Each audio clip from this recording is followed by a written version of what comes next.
Hi everybody, my name is Irina. I'm the CEO and co-founder of Vaunt, and also I'm the founder of the newsletter $0 to $100 million Business.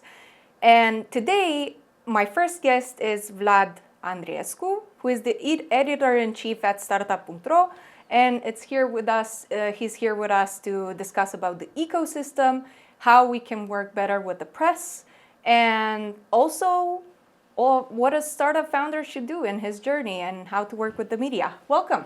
Thank you. So, Vlad, can you tell us a bit about yourself and the startup initiative here in Europe? So I am Vlad. I am a journalist. I have roughly around 12 years, I suppose, of experience. I tend to forget, or I want to forget. And I coordinate Start-up.ro since 2015, when it was launched as a media initiative to support tech startups, but we extended our scope. We do not cover just tech startups, but also small and medium businesses, consumer technology, and so on. I'm still passionate about startups, which is weird after 9 years. But yeah, this is a bit about myself. Okay. So you said you're passionate about startups and also you're focusing on small to medium businesses. What would you say, what excites you about this domain as a journalist? I think it's one thing, it comes from my natural curiosity. I'm curious. I tend to write and read about random stuff, not just startups. So covering startups, it's always a journey of curiosity, because it's always a new way of doing business, a new technology, a new business model. You sometimes don't even know what that startup is about. I mean, I remember, just to give a very popular example, I remember first reading about UiPath in 2016, I suppose. And of course, I didn't understand what UiPath did back then. Maybe I don't understand in a technical way even today. So this is what drives this curiosity, because it's always something new. But I suppose it's also interesting to see the journey of the people when you cover startups, because as you mentioned, we met, I suppose, 8 or 9 years ago. We had another business back then. Startup.ro was a very, very small platform, and I think it was our first video interview, which is, if I look at that, it's very simple, a simple movie shot with a camera phone, I suppose. But it's interesting to find out about the journey of the people, to see them back when they were, I don't know, 22, 23, seeing them now at 30, just understanding that, hey, I knew that a person 7 years ago. I was there in a very superficial way when something started. Yeah. So to give you a bit of context, me and Vlad, like he said, we met over 9 years ago. We had a startup called Squired, which was similar to OpenTable, so dealing with the reservation in restaurants and management of reservations in restaurants in general, which was a startup that was too early for its time back then. But Vlad invited me, and also when I look at that video, I used to cringe at it, but to be honest, right now, I just see a lot of growth looking at it. And like you said, I think one of the things, if you ask me, one of the things that startup founders do wrong is that they don't document their journey, right? So what would be your tips for somebody who wants to start in the startup world? What would be the first steps they would need to do to start communicating in the media? I think it's very different from people to people, because in the end, it's about how you are as a human being and how you train yourself. For example, just to give my own example, which is weird to say, but I am a shy guy, and I don't tend to like people and social gatherings. And being a journalist in the startup world, it's about talking with people and going to social gatherings. So I sort of created this public persona, which is similar to myself, but taking out of consideration the shyness and the social weirdness. So first you have to start with understanding yourself as a human being. Where are you comfortable? How are you comfortable? And then you see two kinds of way. The negative, I don't know if negative, it's a good word, but you see people that are trying to use the startup journey as a PR journey, putting themselves out there as, I don't know, the youngest something, the next Steve Jobs, which usually tend to come from men, which I didn't see the example from women until now. Just to make it cool. You're making yourself cool. If you take the normal, let's say, journey, you have to let people know that you are working on something, that you are curious about that, I don't know, about that domain, you are building something. You have to let people know who you are. That's, I don't know, done by getting yourself out at events, offline events, getting yourself out on social media, on LinkedIn, I don't know, if you're comfortable on TikTok, on Instagram. But you have to let people know. I think that every startup has to have a face. And one thing that I see at founders in this region of the world, we tend to be too humble about what we do. We tend to work a lot, and we forget to talk about what we work. And then, after 2 years of working, if it's not closed yet, if it's very small success, we get out. And we have this, and we worked for 2 years, but where were you? I think it's important to let yourself known to the people. As you said, documenting your journey, because people will look for you. If you go to an investor, I mean, maybe in Romania and in the region, people know each other. But if you go outside of this region, maybe someone will look something about you. Who is Irina? Who is Vlad? What will they find? I don't know, empty LinkedIn profile with 2 jobs experience and, I don't know, high school and university, or someone who talked about their way of doing. I mean, and I remember talking with a founder 1 month ago, and the guy had this question of how to promote his product, which is not a tech product, because it's not done yet.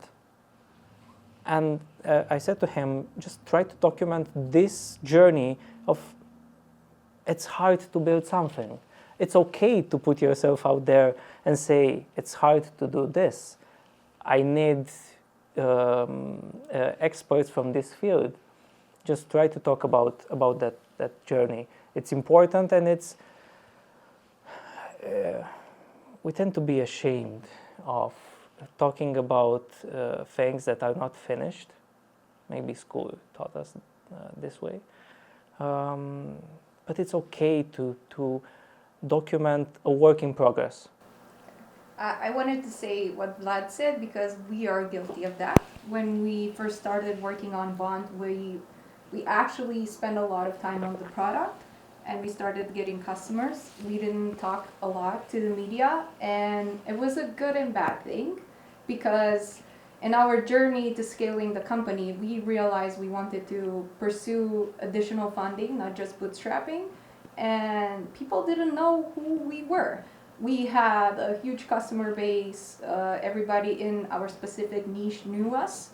But the other side of the business did not know us. So if you want to take something from this conversation, start putting yourself out there. I was looking at Vlad's profile and he said, look, we are interested in finding out about interesting initiatives and startups and getting to know people.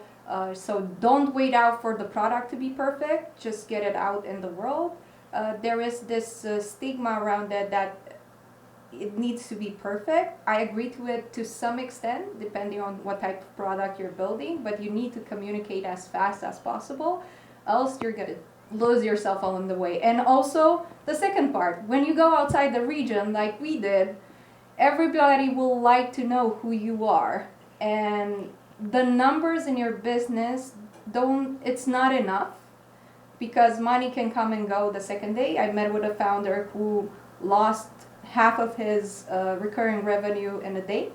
So it was important who he was prior to that to get enough help and sell his business. So the first thing that we take from this conversation is put yourself out there. Reach out to Vlad. He's very passionate, as you can see, about startups. And I also wanted to say, building that persona that you said. So when I ventured into the US market and wanted to start fundraising, I wanted to understand the ecosystem better. And I talked to fundraising coaches, and everybody said you need to train your pitch, because if you don't show conviction in what you're doing, you're never going to receive the money, even though if you have good numbers, right? Because you need somebody to be the face of the company. So training that persona is valuable.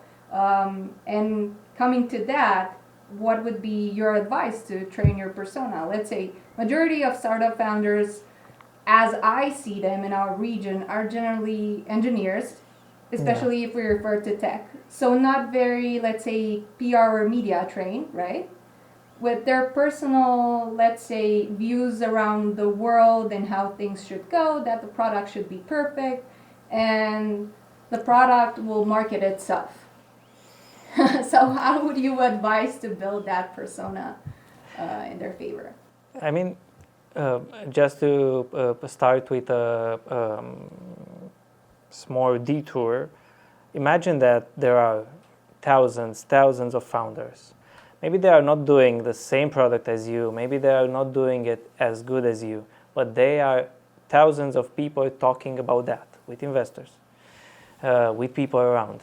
And they will get to be known before you. Training this persona is, I think it's different from region to region. I think it's important because you mentioned going to the US.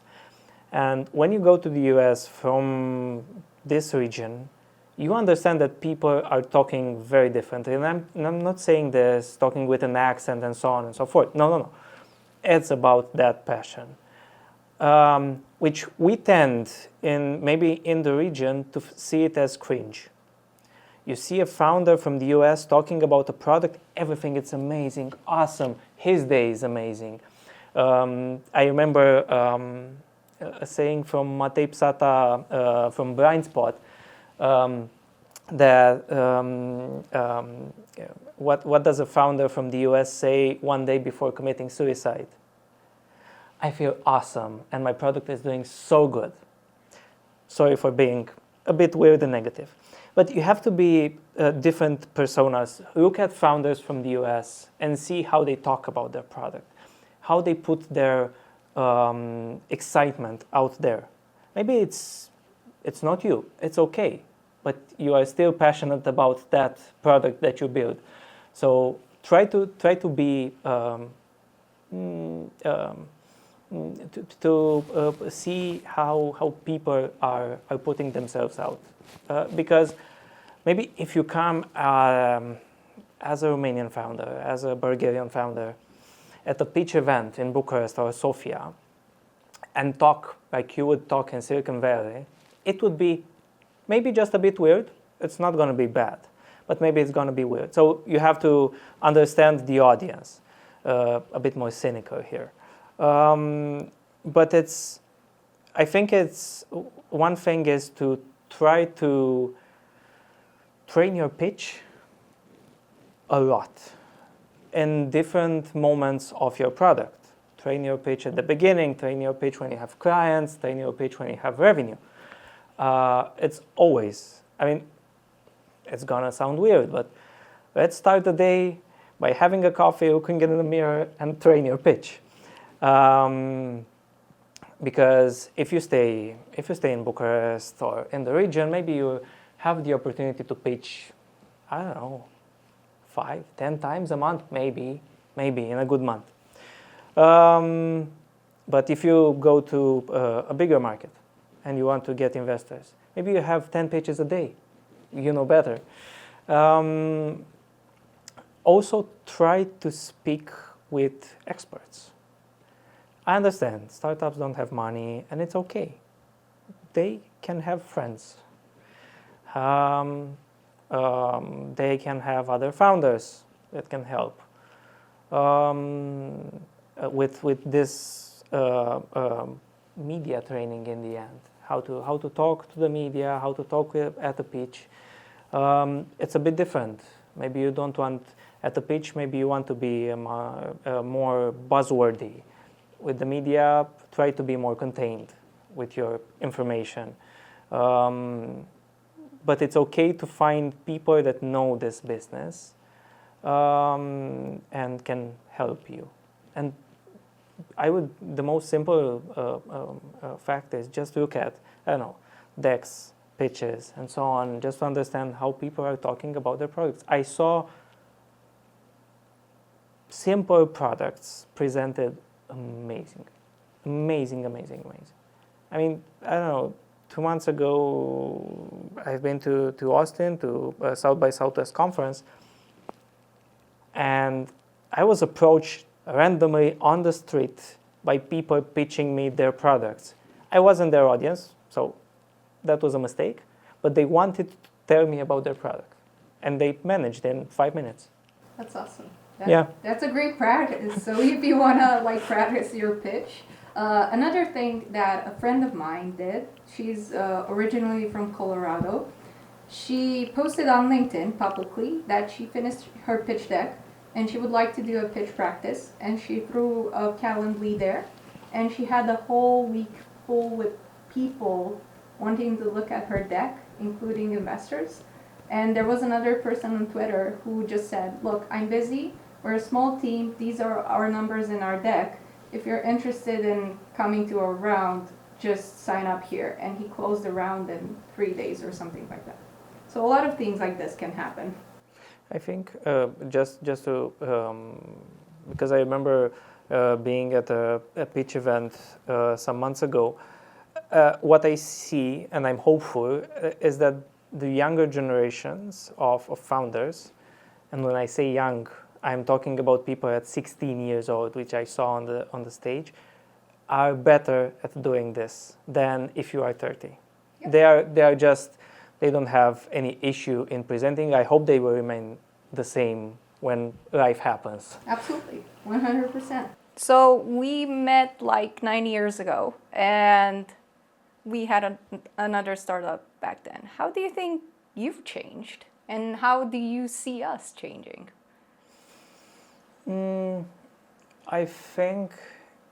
I hope, actually, that I have become more analytical. I am more selective now. Life happened and the market changed, and back then there were fewer startups to look at. So now I have to be selective.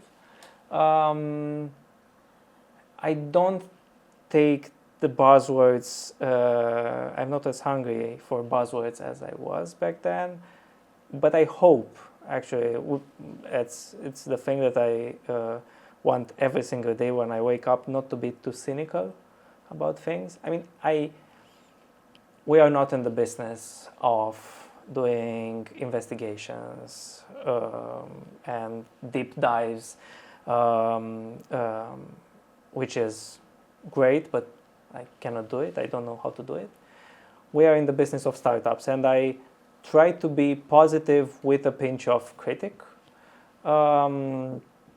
because I know that sometimes startups need support, even when they are hard to understand, because having a tech startup is counterintuitive for the majority of people.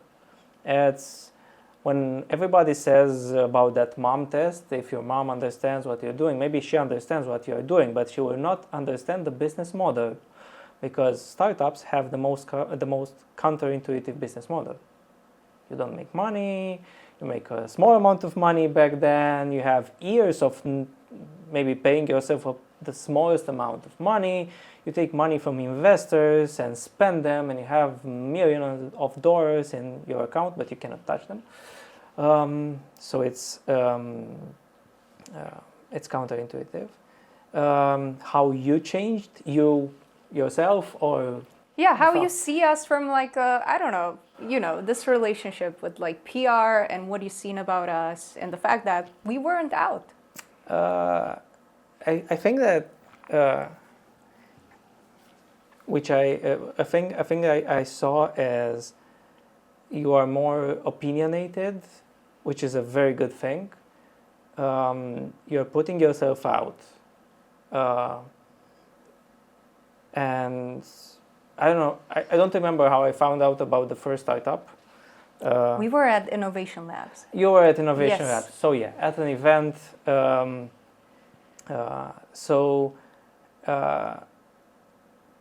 I remember that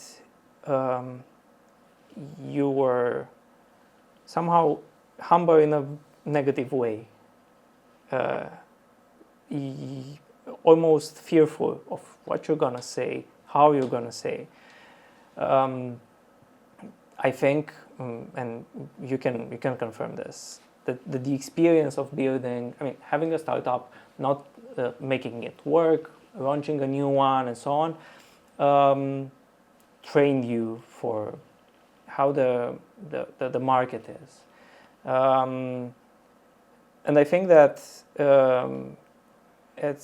we need more founders that don't stay in their place and just work and shut up and don't say. I think it's important to have also founders that are opinionated about the bad and the good things in the ecosystem. I still think that right now, if you're going to the US, it's a founder's world. If you're going to Europe, it's an Eastern Central Europe, it's an investor's world. They are controlling the narrative right now. Maybe because there are not too many founders, maybe because there are less investments in the region, but you rarely see investors fighting for a startup, which is the case in the US, in Asia also, where investors don't have the upper hand always, even if they have the money. Thank you for that. And why I wanted to point that out, and I think it's very useful to everybody watching, is when I started out, I knew nothing what a startup was. I just wanted to build products. I am the type of founder who is a builder in general, because I'm also an engineer. And what I wanted to point out is, like, you can start out as a person who is not that trustworthy because you don't have a lot of experience. You know certain types of things to do well, but you're not sure how it's going to play out. And the longer you stay in the game, you just build that conviction that what you're doing is great. So I wanted to do that, just like to see how it was back then, because I was like freaking out about every word I would say, whether it's right or wrong. But right now I'm embracing that I have strong opinions kept loosely, and I'm excited to see this journey to 100 million. So I wanted to ask, in the last part of it, how can startups or entrepreneurs work with you and your publication? Some recommendations around it, and one word to describe the Romanian startup ecosystem in 2024. how startups can work. In a general, just a general advice, there's a time to talk, there's a time to work, which is very specific to everyone. It's hard to pinpoint the exact moment when you have to talk and when you have to work. So timing is very important. For us, for if you want regional or national publications, it's easier. Just contact us. When you have, we usually don't write about ideas. Idea level startups are too many and just very hard to quantify if you don't have a very interesting story. Another thing I say to founders is when you talk to the media, for some time yourself as a human being will be more interesting than your startup. And if you have a good story, put it out there.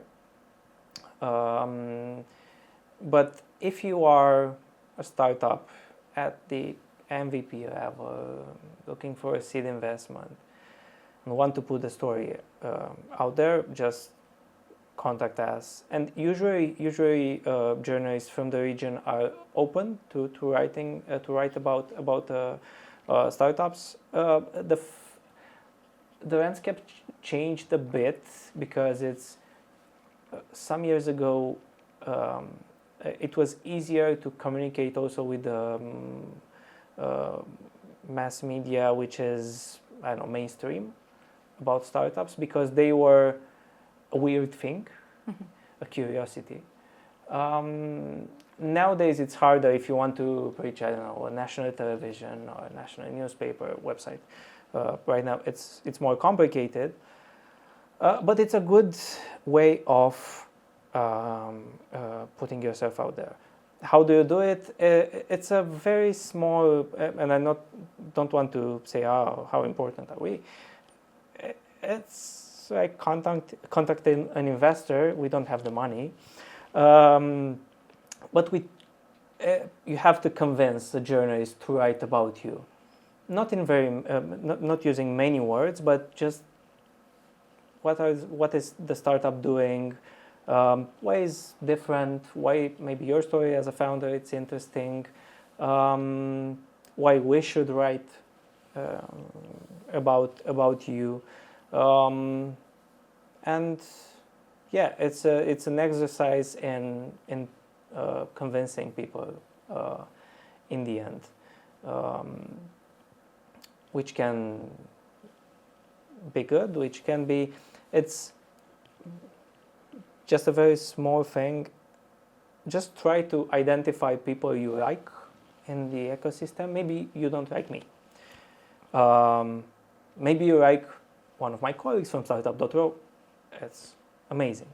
Maybe you don't like us at all at Start-up.ro and you want to go to another newspaper. Go there.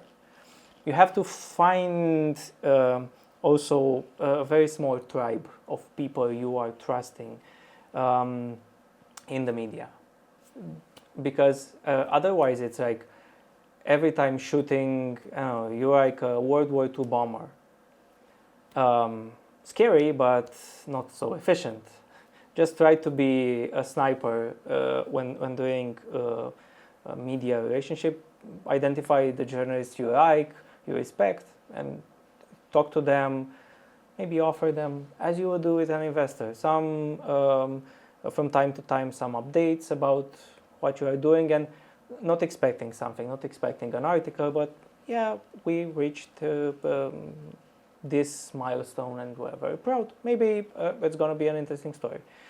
That would be it. I forgot the second part. And the last question for you is like, if you were to give a word to how you see the, let's say, Romanian ecosystem in 2024, what would it be? I would, I have two directions.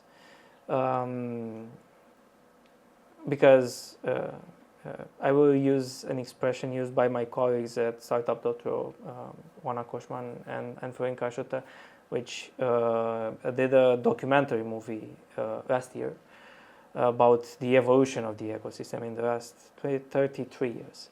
And the title of the documentary was Roaring Tigers of Europe. And this is also actual in 2024. I think that in 2023,